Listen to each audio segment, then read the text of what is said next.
حال ہی میں کراچی کے گل پلازا میں آتش زدگی کے واقعے کے بعد فائر سیفٹی کے حوالے سے لاہور کا موازنہ سامنے آ رہا ہے۔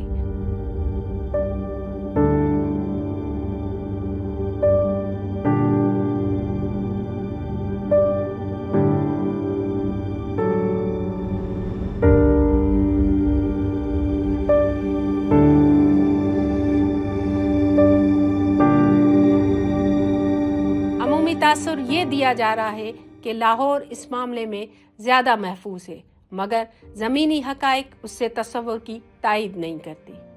اگر گزشتہ برسوں کے ریکارڈ کو دیکھا جائے تو لاہور میں آتش زدگی کے واقعات معمول بن چکے ہیں۔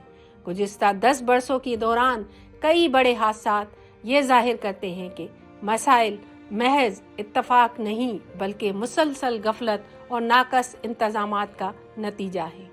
جنوری 2026 میں گلبرگ کے انڈیگو ہوٹل میں آگ لگنے کا واقعہ پیش آیا، جس میں 3 افراد جان سے گئے۔ ابتدائی تحقیقات میں گیس لیکیج یا الیکٹریکل خرابی کا امکان ظاہر کیا گیا۔ ریسکیو حکام کے مطابق لاہور میں روزانہ اوسطاً 14 سے زائد آتش زدگی کے واقعات رپورٹ ہوتے ہیں، جن کی بڑی وجہ بجلی کے نظام میں خرابی ہے۔ اس سے قبل جولائی 2025 میں لاہور کے حفیظ سینٹر میں لگنے والی آگ نے ثابت کیا کہ ماضی کے صدمے کے باوجود حفیظ سینٹر میں بنیادی حفاظتی اقدامات پوری طرح نافذ نہیں تھے، اور دوبارہ آگ بھڑکنے پر عوامی غم و غصہ سامنے آیا۔ اس بار فوری جانی نقصان رپورٹ نہیں ہوا، مگر پس منظر میں حفاظتی عمل ناکافی پایا گیا۔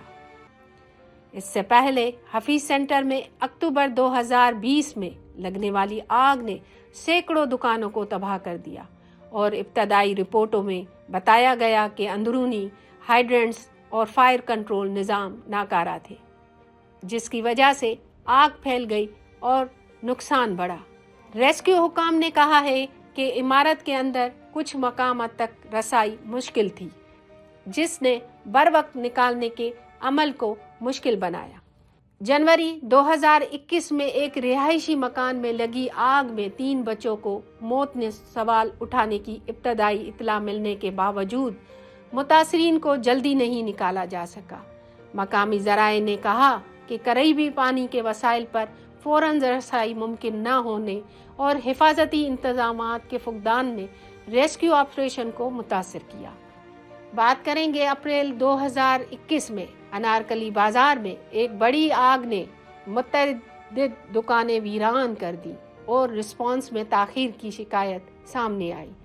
تاجروں اور عینی شاہدین نے بتایا کہ راستوں پر تجاوزات اور تنگ گزرگاہوں نے فائر بریگیڈ کی رسائی میں رکاوٹ بنی، جو بچاؤ میں رکاوٹ ثابت ہوا۔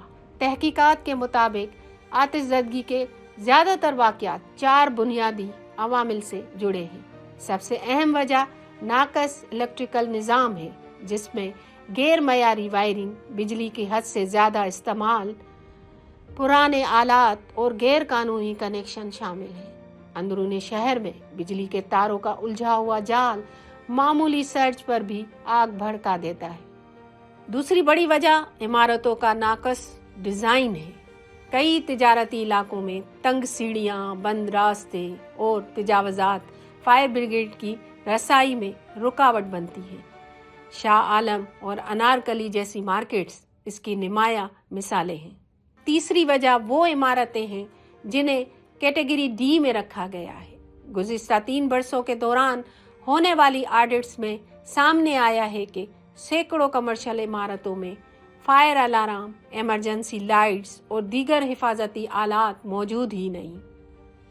قوانین موجود، عمل درآمد غائب۔ اگرچہ بلڈنگ کوڈ میں فائر الارم میں پانی کی دستیابی اور باقاعدہ معائنہ لازمی قرار دیا گیا ہے، مگر عملی طور پر ان قوانین پر عمل درآمد کمزور ہے۔ مقامی حکومت، بلڈنگ کنٹرول اتھارٹیز، ترقیاتی اداروں اور فائر سروسز کے درمیان مؤثر رابطے کا فقدان بھی ایک بڑی وجہ ہے۔ غیر قانونی تعمیرات اور رہائشی عمارتوں کو کمرشل مقاصد کے لیے استعمال کرنا خطرات میں مزید اضافہ کرتا ہے۔ یہی صورتحال ظاہر کرتی ہے کہ فائر سیفٹی کے حوالے سے لاہور اور کراچی میں کوئی بنیادی فرق نہیں. دونوں شہروں میں بد انتظامی اور قوانین پر عمل نہ ہونے کا مسئلہ یکساں ہے. متعدد تحقیقات بتاتی ہیں کہ اندرونی فائر ہائیڈرنٹس، ایمرجنسی لائٹنگ اور باقاعدہ معائنے اکثر فعال یا موجود نہیں ہوتے. یہی وجہ ہے کہ ابتدائی لمحوں میں آگ پر قابو پانا یا لوگوں کا محفوظ نکالنا ممکن نہیں ہوتا. یہ واقعات بتاتے ہیں کہ لاہور میں بار بار پیش آنے والے بڑے حادثات کا ایک بڑا سبب انتظامی ناکامی، تجاوزات اور عمارتوں میں بنیادی فائر سیفٹی کا فقدان ہے. بروقت رسپانس اور اندرونی سیفٹی نیٹ ورک مضبوط کیے بغیر ایسی آفتیں دوبارہ رونما ہوں گی.